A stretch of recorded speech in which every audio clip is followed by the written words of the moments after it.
I wanted to remind you all that we have a fabulous panel put together for you all today, and in your packets, in your registration packets, we have the NJBIA magazine, which has on page 28 detailed bios of our illustrious panel. I would be here for the entire session introducing them if I were to introduce them on the bios, so please make sure that you read them. We will set aside some time at the end for questions, but we do encourage you all, if you have questions, to raise your hand during the session, and the moderator, which is Sally, will call upon you. We also want to remind you that we're videotaping this session, and we would like you to be heard on the videotape when you ask the question, so please wait until the microphone comes to you before your question is asked. This panel has developed a terrific presentation, and they also have developed a terrific toolkit, which is downloaded on a USB drive. Thanks to Mercadien and Jody Grinwald, they've created these drives that you can pick up at the end of the session, so you have the complete toolkit with you to take at the end of the day. I'd like to introduce now Sally Glick. If those of you who were in the morning session already know what a powerful woman Sally is and what great wisdom she brings to the table. She is a principal of the firm and the chief growth strategist at Sobel and Company. And in that role, she is responsible for development and implementation of the firm's branding, marketing, communications, and functions as an ambassador to the community, driving their business development strategies.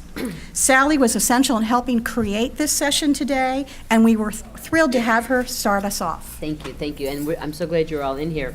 That toolkit is amazing. It's incredibly practical, lots of resources and templates, so make sure you do that.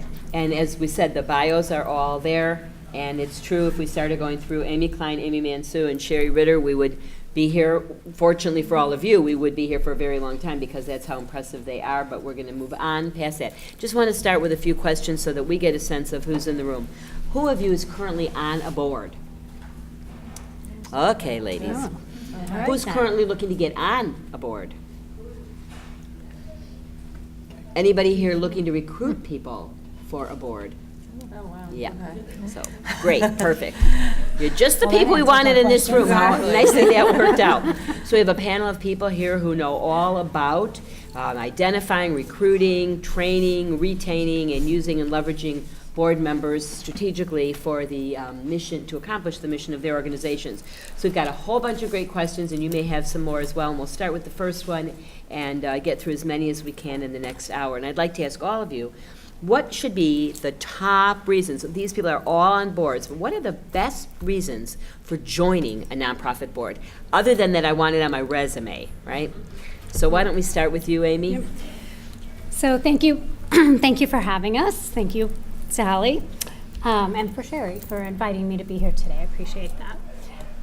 So I'll start, even though the majority of you are already sitting on a nonprofit board, I'm going to hope that you join that board out of your passion and your interest for the cause of that organization. That's what VolunteerConnect always recommends. You need to lead with your passion. You need to have a purpose, because that will get you through any challenges you might be having in your personal life, in your work life, and with the organization. Time is fleeting, so it does help that you truly have a care for that organization. Sally mentioned not just a resume builder, because those are the times where you're going to go, I don't have time for that today.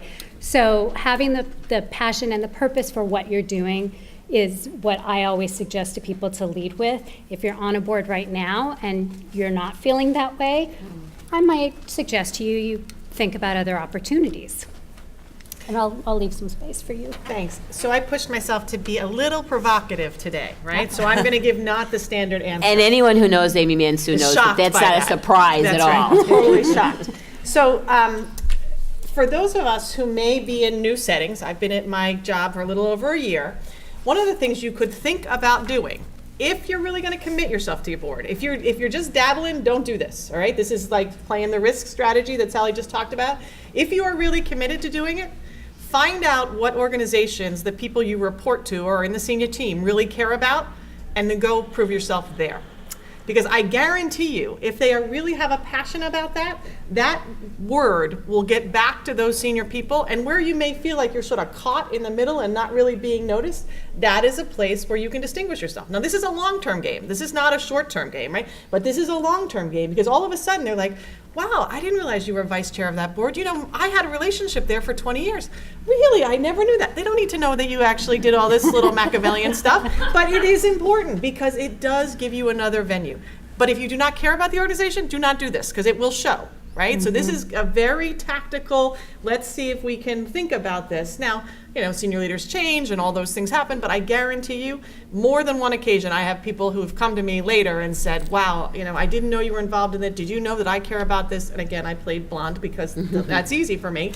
And, you know, it does help you in some of those venues that you wouldn't otherwise expect. Actually, you'll learn that Amy doesn't play blonde all that easily. She's really way too smart for that. But the fact underlying all that is that people like to be with people that they have things in common with, Right. that they're comfortable with. And so when you share something so important like that, it immediately transfers over to your workplace credibility and gives you something to talk about.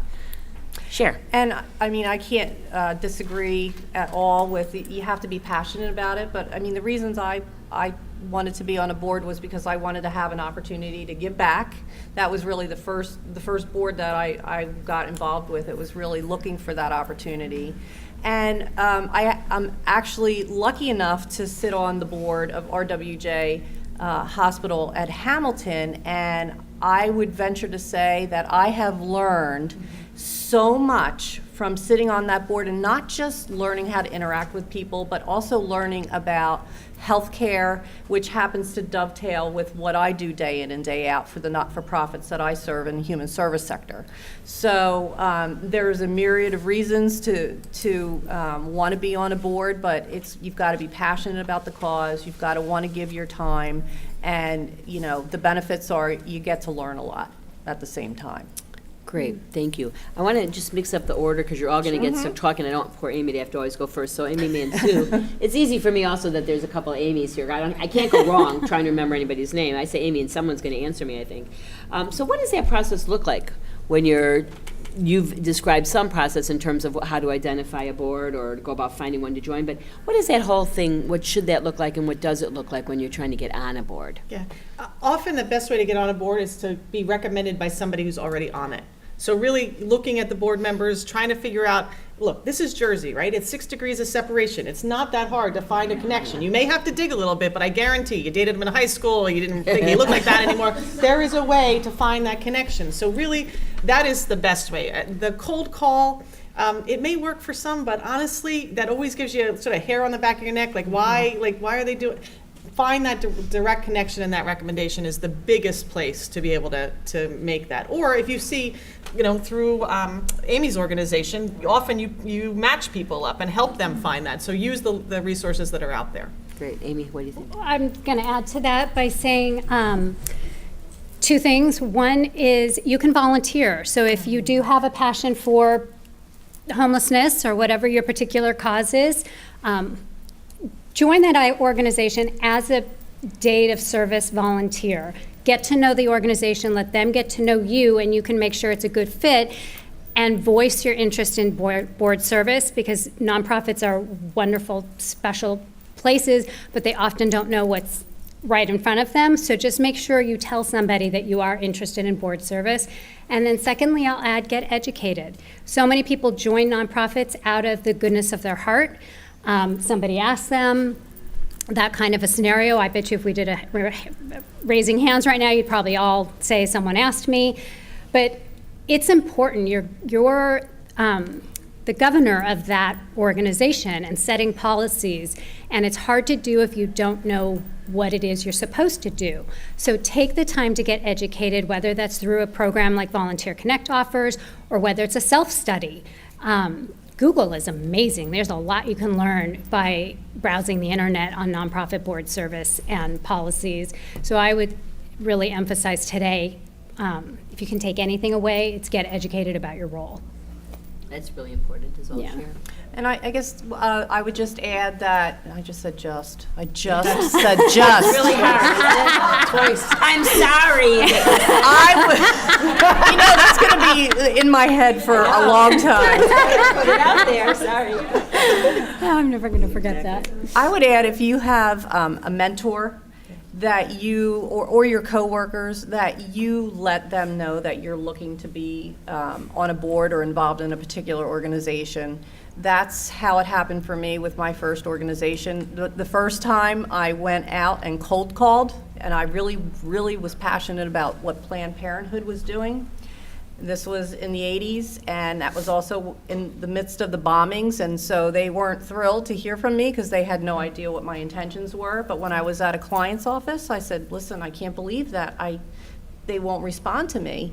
And she said, well, what about the YWCA of Trenton? And then I, from there, made some phone calls and got involved in a fundraiser and took it from there. And then once you are on a board and you meet a lot of people on that board, you can, then that's when the asks start to come. So it's a process. And as part of that process, what everyone has mentioned here, I want to just reiterate, is that it's important to be educated. Just like if you're going for a job, you have questions for the company as well as you're interviewing both ways. And you may find yourself, it's a perfect board, my colleagues are interested in this, and it's for all good reasons, the stars align. I get on and find out they have a board meeting every 3 weeks, or they have an ask of $5,000. And I have been on boards where the executive director has said, we'll tell them that later. We really want to get this impressive person on board. And it's like, okay, surprises don't work. So make sure you ask those questions and get educated. Amy, we've got one for you. Once a board member is actually selected,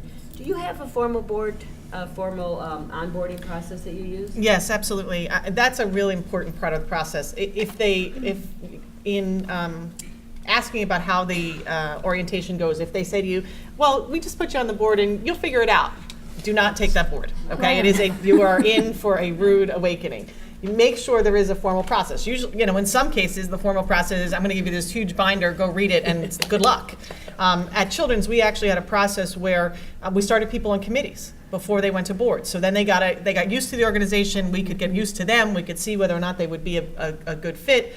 We tried to provide them with mentors, so there would be a board member who would mentor them as they came on the board. But the most important part of the work, and this was at Children's Specialized, is that they would come in and shadow for a day. Right? We would take them through, they would see the hospital, they would understand the work. So if, and for those of you who don't know, Children's Specialized deals with kids with severe disabilities and the post-rehab, or if they're born with an anomaly. And so people who come in and burst into tears and they're not a good board member, right? I appreciate they're passionate, but that does not work to have you at events crying all the time. That's not what I need, right? I need you to be thinking in governance. So sometimes that also helps people weed themselves out. And so going through those processes, and again, that's part of the solicitation process too, right? You really make sure people understand what they're getting into. This, if it works correctly, this will consume your time as much as a full-time job. Right? And I'm not saying that to scare you, I'm saying that to really make sure you understand what you're getting into, because nonprofit boards are hungry for talent. And it's often the talent they can't afford to hire within the organization. So they need you to provide that expertise, and that's where often you're, literally, I'm on the phone, driving, texting, doing, trying to get to that board meeting, and I'm thinking, okay, this isn't good for either of us, right? And so really think about where you're giving your time, because if you give too much, and you can't do any of them well, that doesn't bode well for either you or the organization. Great answer, thank you. Sherry, what do you see as the actual role or the tasks of your board members, and how do you make sure that they fulfill those? Well, to dovetail into what Amy said about time, I think that when you get on a board, you have to really be prepared to provide this, I call it the 3 T's: your time, your talent, and your treasure. So in terms of making sure that you understand what that means from the board's perspective, you need to be available, you need to get to your board meetings, you need to serve on committees, you really need to dig in and spend the requisite amount of time, as Amy was saying. So, that means that you need to come prepared to the board meeting. So hopefully your board meetings are efficient. You do your business in different committees, but you need to just really plan to give the amount of time that's required. And in terms of other things to give, so if you're so for example, if I'm on a fundraising board, I need to clearly understand what is expected of me in terms of, do I need to give dollars out of my own pocket? Do I need to open doors for others?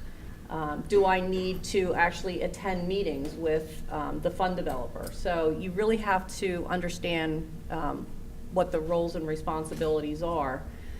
In broad terms, other than time, talent, and treasure, you have a fiduciary responsibility to make sure that you treat that board and you treat your position with a duty of care, duty of loyalty, and I think there's information in the packet also that we provided in terms of what the 10 broad responsibilities of being a board member are, from fiduciary, fundraising, hiring the CEO. So get to know what the governance structure is, get to know what the governance policies are, understand what your role is within the context of the board chair and the CEO of the organization believe you should be doing, and just ask a lot of questions. So That's can I really jump in? important. If Yeah. you're coming in and you're opening your packet as you're walking in the door for a board meeting, that's a very bad sign. Exactly. Okay? That's a It's the very- rubber band effect, right? Right, exactly. Amy, as long as you jumped in, would you also touch a little bit, what happens if that doesn't work and someone is opening the minutes on their way into the room? What do you do then? Yeah, I mean, that's actually the most difficult thing as the leader of an organization. When you have a board member who's either disengaged or worse, has decided at some point in this process that they think that they want your job. Because that does happen, as painful as that is to say. So navigating that is a very, very difficult process. And depending on which of those things it is, you either use another board member to have that conversation, especially if there's somebody close to them that just says, look, Sal, it seems to me like you got a lot on your plate. Do you want to just take a break for a while? Because that gives people an out, right? That doesn't say we're kicking you off the board. It just says, would you like to take a break and we can talk later? Boards should have terms. Again, if they don't give you a term limit, then that's another big sign of an issue. So boards should have terms. So at the end of the term is a perfect opportunity, and we actually do it with each of the board members, to sit and say to them, is this working for you? Is the time working for you? And again, for people who are coming in last minute or not coming to meetings at all or only calling in, it gives them a way out to say, look, you know what, it's been a great 3 years, but I think I'm done for a while. And then lastly, if you have somebody who's really disruptive, then you've got to deal with that, just like an employee. This is, they're, as Sherry indicated, it's a fiduciary responsibility. And I can tell you, I actually have some categories of board members. The ideal board member is the person who comes and presents themselves and opens doors for you and does all those things, and actually gives you heads up before meetings, right? The time before the meeting is the most important time for me as a leader, right? I'm on that phone, I'm working those board members, I'm making sure they know the issues, I'm telling them where I think the pitfalls are going to be, and I'm asking them for help. Look, this question is going to come up, or I'm afraid this question is going to come up. This is how I'm going to answer it.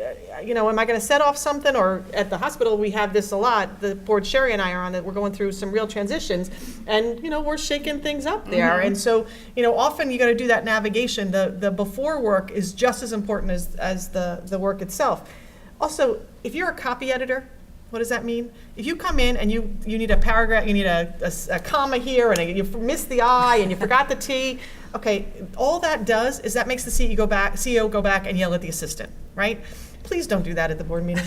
Please call ahead of time and tell us when those things go wrong, because honestly, it takes the board to a place that is just bad. And really, the assistant or the secretary of the board is sitting there knowing that she's in trouble. And so that just causes all sorts of tumults and really, making sure that you're given that feedback. And also, not just, Sally pointed out the verbal cues, right? As a leader, and the nonverbal cues. As a leader in a board meeting, the nonverbal cues are so loud, sometimes you can't hear anything, right? Right. That person that's on the phone the whole time, or they're making flowers, or like that is, none of that is good, right? And so actually being able to go, go to them afterwards and just say, hey, did I do okay? Was there something that could have been done differently to engage you in a different way? Asking for that feedback to really give them the chance to be able to disclose what's working and what's not working, I think is real important. To that point, it's really important, meeting management. So if you are on a board and the meetings are running beyond an hour and a half, I would suggest that your meetings are not being managed properly, because then you will have people drawing flowers on the page and whatnot. So if you're on a board where you just really don't have a good structure and reporting dialogue that's going on and the ability to discuss, bring it up with the board chair. I'm sure that they would appreciate understanding how they could make things better.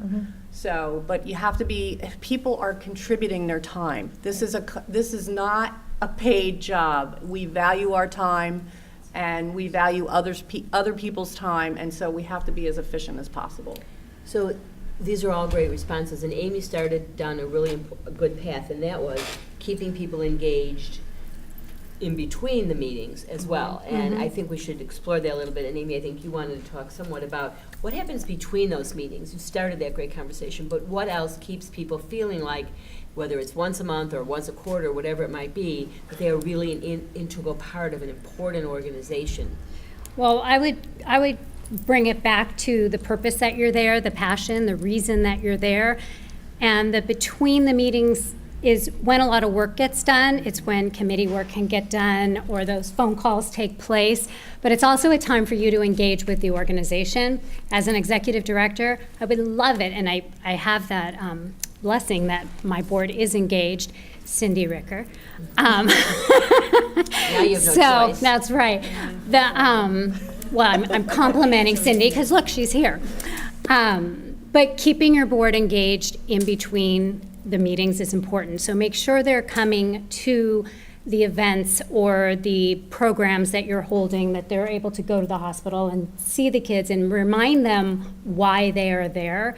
At board meetings, it's a great idea to have something called a mission moment, where the executive director, or maybe it's a staff member, or you bring somebody in who's not taking up the whole meeting, but literally 5 minutes or less is just describing an experience they had that moved them or that benefited the organization or the client of that organization, because that's what that board member can keep with them through that until the next board meeting.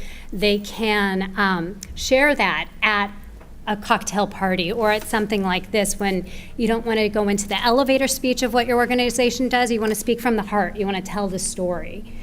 You want to advocate for your organization, which is really one of the most important things a board member can do.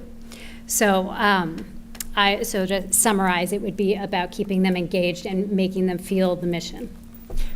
I would add to that, because I've been on several boards where you don't meet, maybe you meet every other month, and I have no idea what's going on. So I know that there are a lot of events that are taking place. I can't always get to all of the events, but I think that the role of the board chair is critical, in that it's really on the board chair and the CEO to work together to make sure that they find ways to keep the board engaged. So I guess the biggest issue I came across was a CEO that I was on the board, and the CEO just never reached out and asked us for anything unless it came time to ask for money, and I had a real problem with that. I want to feel like that I'm on that board to help them with something. So we hate to ask people to help us, but at the end of the day, people love to be asked to help. I want to be able to give my input, and so as either a board chair or the CEO, we're on that board to give something, and so don't forget to ask for that. That's a good point. Yeah. One of the hospitals actually has instituted, based upon feedback from the board, that they felt, they'd gone from meeting monthly to every other month, or I guess it's 5 times a year now, and they felt they missed it, right? They missed the camaraderie, and so they've asked for updates. right now, the CEO's, he's on overdrive because he got criticism, so he's doing them weekly, but whatever. Delete. Yeah, right. But he's giving weekly updates. It's 3 paragraphs, but just so they know the big things that are going on as a way to engage. Now, we'll see whether that has worked or not, but it is another strategy to be used. Yeah. And since you I'm sorry. No. Since you mentioned the CEO, and we haven't talked at all about the difference between the roles of the paid staff Right. versus your responsibility as a board member. All these people are on boards, and they may have those same challenges. Like, where do we? And each nonprofit is different, with Right. depending on the size of their staff and the skill sets of the staff. But how do you go about making sure that everybody knows what their job is? Board training. It means onboarding, right? It's the onboarding process, and the board really has to understand the differences between the responsibilities of management and the responsibilities of the board. One of the first boards I was on, there was crossover all over the place, and the board member should not be going to the staff below the CEO directly, unless the CEO knows about it, okay? So the board's role is to select the CEO of the organization and to make sure that they are living up to whatever their responsibilities are. Beyond that, at the hospital, certain key members of management will come to the board meetings to present information on program and whatnot. I think that that's great. I think that helps with the engagement issue. But at the same time, you just don't want people going around the CEO you don't want your board members to go around the CEO and talk to your staff directly, unless, it's been pre-approved that this is what you're going to do because you've been tasked with helping, with an assignment or something like that. So I think making sure that your board gets training, I love it. I do training and I go through different slides where it's like, okay, here's all the different roles and responsibilities. Is this a role of management or is this a role of the board? Mm-hmm. And really, depending on the organization, and because all boards are different, you can have an all-volunteer organization where the board's doing management tasks, or you can have a really large organization where you've got really well-paid staff and the board does not have to get involved, to a certain level. So understanding the kind of board that you're on, and understanding, Bless you. Yeah, God bless you, and understanding, how to work together. But get training so you understand within the context of that board. I will tell you that a funny story. So we were a $120 million organization, and we had a treasurer who was a CPA, tremendously talented. And part of the role that she deemed herself was that she was going to review every capital request as we created the capital budget, right? Literally, and would then argue about, do you really need to order these hospital beds this year? Couldn't you do this next year? I'm thinking, the CFO has been in the business for 40 years. Like and finally you have to. But her position was, look, I'm the fiduciary responsibility. I need to make sure you're spending your money wisely. And we finally got to a look.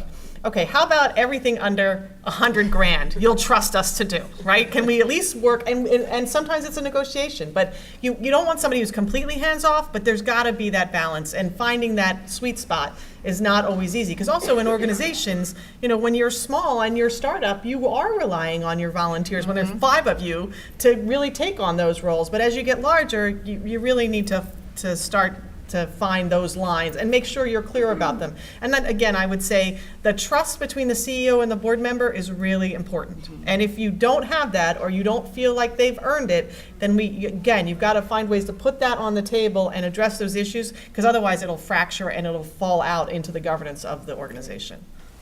So we've talked a lot about that experience and keeping the board members engaged and the various roles. One of the most important experiences that a board member has is the board meeting. So Amy, why don't we start with you in terms of that well-run, highly effective board meeting, and then everyone can jump in. Yeah, so I think an agenda with time frames, right? 60 to 90 minutes. After 90 minutes, you're rude. Let me look. Sometimes it happens because you've got crisis going on, but it's just rude to keep people's time beyond that, especially if they have expectations of how long it's going to go. So literally, set the time frame. 5 minutes for introduction, 10 minutes to do a consent agenda. Those things that don't need to be talked about, put in a consent agenda. If somebody wants to talk about it, then they can pull it out, but try and get most of that stuff done. And then really spend the time and try and create those opportunities to do the report outs that need to be done on a regular basis, but then and push the people who are doing those report outs to ask those provocative questions. What is it you really need from your board member? What input are you seeking? So many times, they know how to read, right? You've sent out the document. You do not need to read to them. That makes me bananas in meetings when they read their reports that they've already sent to me. It's just, so again, really push to what is it you want me to know about this topic that you've just presented and really try and hone in on it.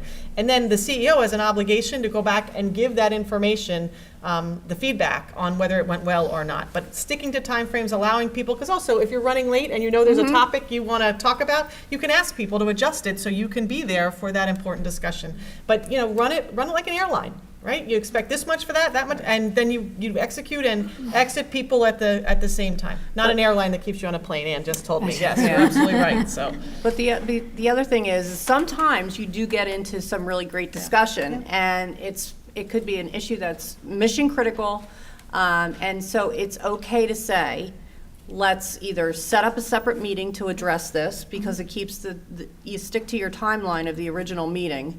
Or we're gonna take this offline and we'll discuss it at the next meeting and in between. Or ask people if they're okay keep going. That's true too. And table Yep. the rest of the agenda. Right. If it's that important, then stick to the topic and make that happen. I'm curious, how many of you when you're on a board, that you use a consent agenda? Info. Can you explain exactly what a consent? That was Just gonna be my gonna next question. Yeah. Would you go ahead and do that? Yeah. So We're heading there, Tracy. Wait a minute. So there are standard items, right? There's a finance report. There's, in our hospital world, there's a bunch of credential things that have to happen every time to make sure the docs come on. So there's standard things that you get used to seeing. And so you put those in a consent agenda unless there's an item that needs to be discussed. And you ask people, are you willing to say yes to all these 7 things? So instead of going through approval of 7 different sets of minutes and each individually, you do them all at once. And again, each board member still has a chance to say, wait a second, I want to talk about that, hospital bed that you ordered. And you can pull it out and you put it on the, and you give that opportunity for them to do. But it just moves the process up and gives you a chance to really deal just with the meat. And a lot of that's done by email, correct? Absolutely. Right. Well, It's done ahead of time. Yeah, the packets go out ahead of time, and again, that's where, I don't want the copy editor coming in and telling me I did this wrong. I want to know up front that they want this pulled from the consent agenda, and that way I can plan to make sure I have the resources available to answer those questions. But they should go out with ample 7 time days. to review, not the night before. Yeah, 7 days. 7 days. 7 days is a minimum from my perspective. And that allows you to catch a weekend. Yeah, and Right. yeah, and look, there are some times that the meeting gets set and the finances aren't closed, and you're going to have those types of things. But if it's happening every time, then that's a challenge. So part of the process is having engaged board members who know their roles and have meetings that run smoothly and efficiently. Touched a little bit on board terms when we were talking about keeping people engaged, or what do you do when they're not engaged. Having a board term gives you the freedom to move them along. What should board terms look like? How long should they be? How are you leveraging the term limits? I'll just jump in. Sure. It's for all of you. For all of us, then in my opinion. What we advocate is really 3 years, maybe 2 3-year terms. And again, it's going to depend on the organization. It's going to depend on the mission. There's some flexibility there. But term limits, no matter what they are really important because it does give you that out and that opportunity to step off. But even sometimes more importantly, it allows opportunity for new people to step in so that there's fresh ideas and fresh blood coming in and new enthusiasm and maybe a new skill set that's joining your board.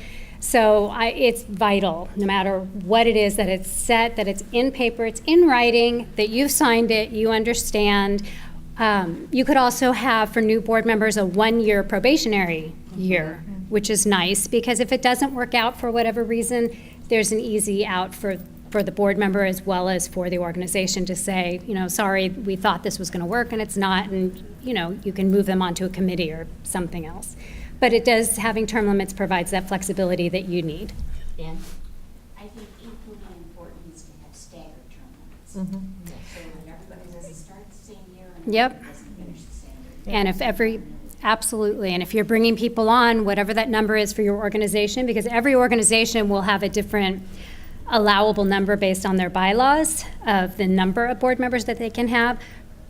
What? Whoop, sorry. Youch. She's dangerous. It's very sensitive.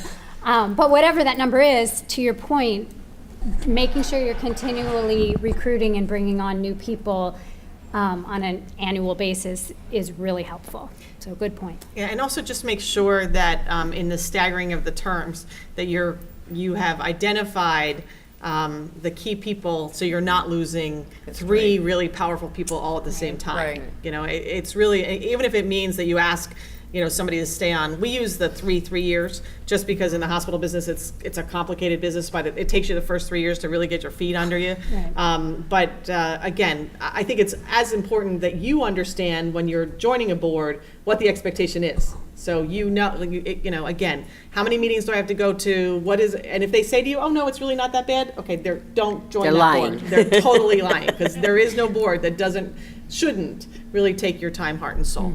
There was another I question. was No. just going to reiterate what you said before, Amy, about taking that opportunity though once a year to check in with the board member. I think that's really important because first of all, it engages the CEO with the chair, the chairperson or the board member.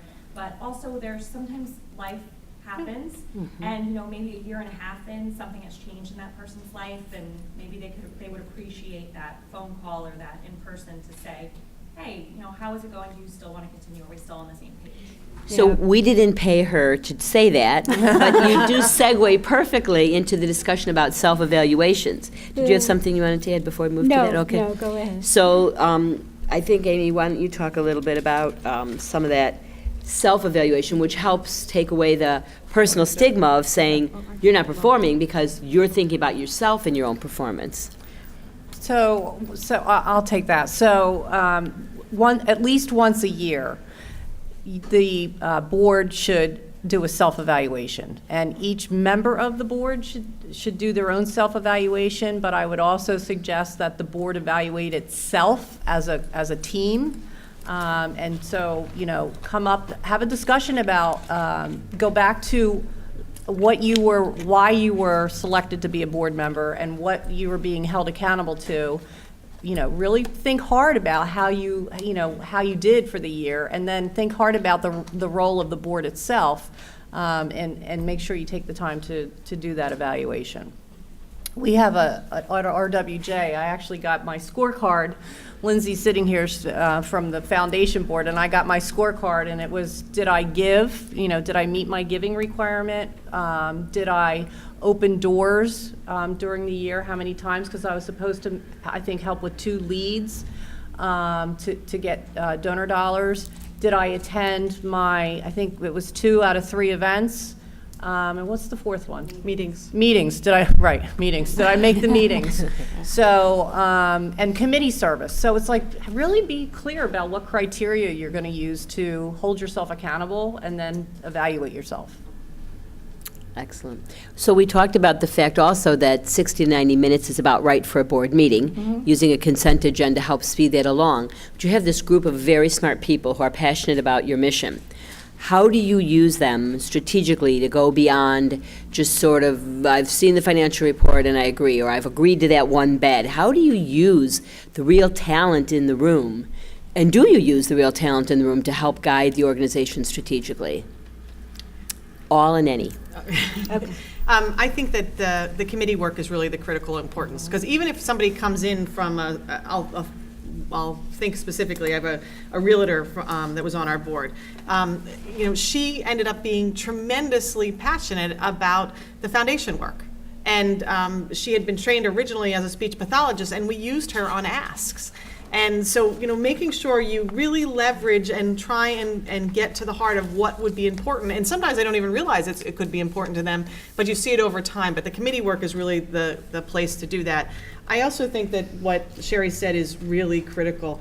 The CEO wants so much to always be in that strong, especially if it's a woman, quite frankly, because you want to be able to show that you have master of the subject. Asking for help is the hardest thing to do.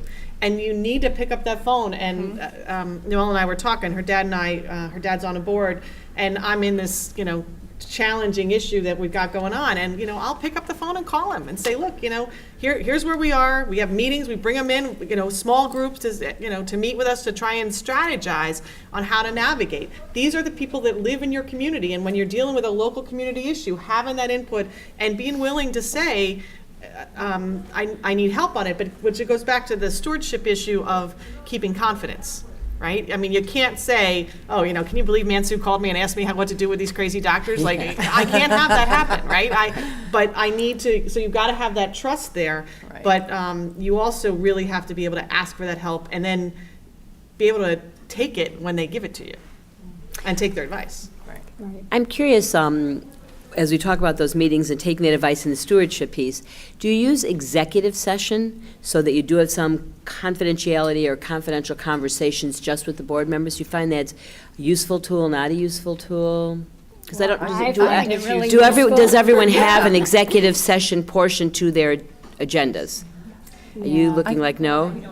Do you know? I think you should do it like once a year, at least once a year, because then that really gives the board an opportunity to voice any concerns that they have. It's almost like when I'm an auditor, so we go in with the audit committee, and at the end of the committee meeting, after we've, presented the financial statements, the audit committee chair generally asks staff to step out. Mm-hmm. It's that one opportunity to have a conversation without having any pressure.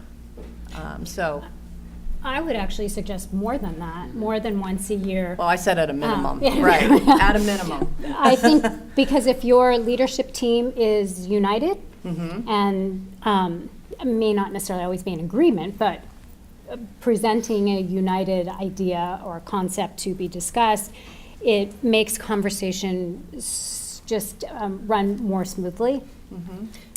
The caution on that, though, is if you're using your executive committee for major issues and not using the board, that's a big red flag. Right. That's exactly. And that can happen, that it becomes easier to do it with 5 people and not do it with the board. And you have to just watch the balance of that. That's a good point. Right. But it is a good tool for evaluation as well. Without Absolutely. a doubt. Even evaluating your board meetings, if they can get together and say what went well, what didn't go well, how can we make it better, what's going on with the CEO. It's a great tool. At a minimum, if you think about it, if you're really operating appropriately, your evaluation of the CEO once a year, you should be having a closed session that discusses the CEO's performance and compensation. Yep. And I ask about executive session specifically because I've been on some boards where there's been conflict between the board and the executive director. And when you call executive session, that executive director now knows they're going to talk about me. So there's all kinds of either angst or animosity. If you have executive session built in somewhat more often, they know, hey, maybe you meet and say, guess what, there's nothing to discuss in executive session and you're done. that's okay. But they aren't apprehensive because it's part of the process. So that's why I ask. At some of the hospitals, we actually have it as a standing agenda item. Do we need an executive session? Would anybody like an executive session? So you give people the opportunity to say, yeah, I want to call that. Yeah. That's a great way to do it as well. We have time for some questions. We were told we got about 10 minutes till 11:15. Anyone have some questions for this illustrious board? Yes? Hi, everybody. Board My name is people. Stephanie Macias Arlington.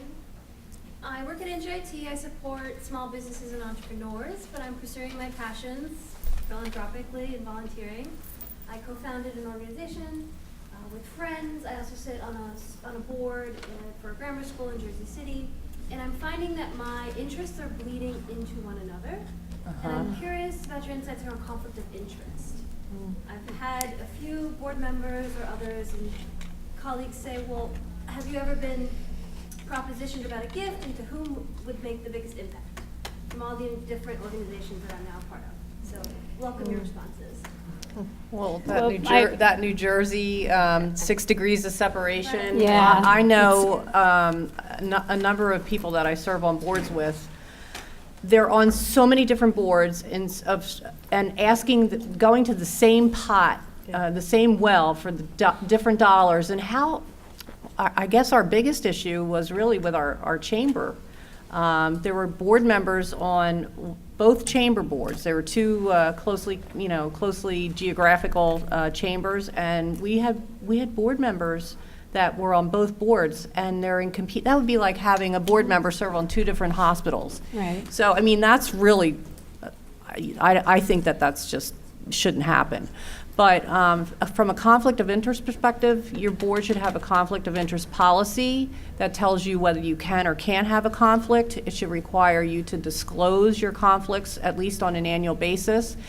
And if you're on too many boards, I call it being overboard. I had to start saying no. You know, Yeah. you really, as a woman, we always want to say yes, I'll help you, but after a while, the right thing to do is to say no.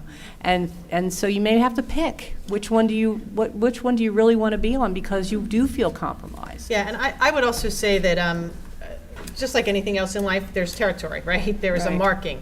If I have a big donor at a specific hospital, I'm not going to say, hey, you should come see Children's and try and lure them away. That's that hospital's donor. If the donor says to me, I'm really interested in Children's, that's an entirely different issue. But as a board member, I think you need to respect, because those organizations have built that relationship over time. If the board member says I'm interested, that's an entirely different issue. But I do not feel like you should break that trust. And there are legal ramifications for Yeah. crossing over. Right. If your organization does not have a conflict of interest policy, you can call me, I'll give you a template, or you can just look it up, find one in Google. But I would also say, They're not paying me. and this is an opinion. This is not in the book anywhere. But if you are coming on the board to get business, this is just a recipe for disaster Yeah. for the organization Yep. and for the other board members. Because I've been in situations where boards have allowed that, where you can actually be a board member and do business with the company, and 100% of the time, it ends up as a disaster. Yeah. Not 90, not 50, 100% of the time. So if that's your goal, then I would argue that you should really think about that conflict right up front. Thank you. Right. Sherise? Hi, so I'm sure you've been watching my face at this, like, oh my God. I inherited the board. I am the president of the East Brunswick Public Library Foundation Board. It's about 9 years old. I was recruited as a board member. I always loved the library, but I was super flattered that I was asked. And the guy who was the president was a nice guy, but did not do any kind of board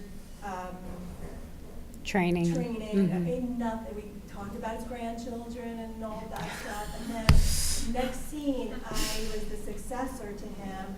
And now it's the 50th anniversary of the library, and we're planning a gala. So we have a board. It's not the right board in place. So my questions are, now I'm sitting here, I'm like, oh shit.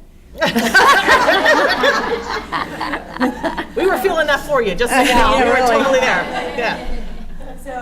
So first of all, Amy, I didn't even know that your organization existed, so it sounds like that's something that you do to help people in my position.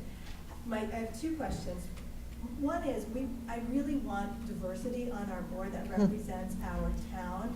Now, I don't have access to all the people or leaders in the different communities. Is there a way that you would suggest that I could, do some outreach to some of the organizations that don't look like me, but I would like the leaders of those different parts of the town to be represented on the board? That's my first question. And the second question is, I guess we have to implement the term limits. We have term limits, but we've never really implemented them. You're not alone. But I want off, but maybe not, I don't know. But I feel like the people who are on the board are not the right people for the board. For those 3 T's that you said, time, treasury, and Talent. So we don't have the right board in place. So I Right. think we're gonna have to get people off, but I like putting on them on committees. But help me, look, I want to get my board to be a little bit more diverse. So the first thing is that's a lot that you're dealing with. And a gala. And the gala on top of that. If it makes you feel any better, I talk to you weekly, again with that. I'm very Italian today.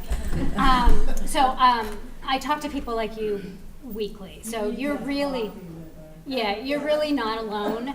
And I'm happy to sit with you outside of here and walk you through how we can help you, and I can just coach you along on a side note there. In terms of diversity on your board, it is really important. It is not happening.